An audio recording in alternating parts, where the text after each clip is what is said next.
Granat dan drone terekam meluncur dan menghancurkan sekian banyak kendaraan militer Ukraina di Chasiv Yar. Rekamannya beredar di Telegram pada Jumat 4 Oktober 2024. Dalam keterangan unggahan disebutkan, beginilah proses penghancuran tentara dan kendaraan militer Ukraina di distrik Novi, Chasiv Yar.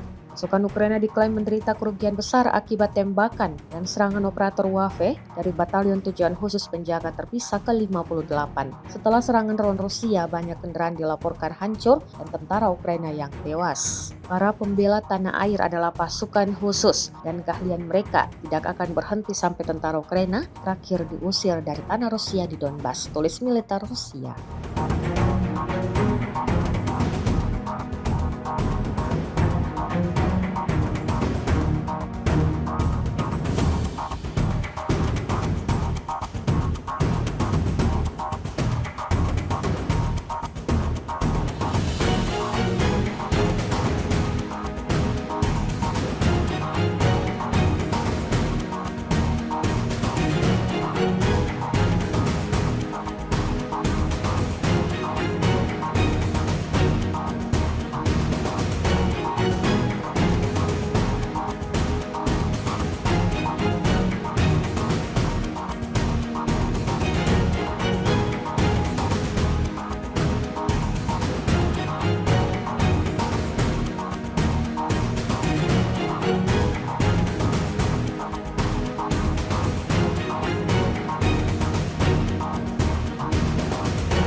Download Tribun X sekarang, menghadirkan lokal menjadi Indonesia.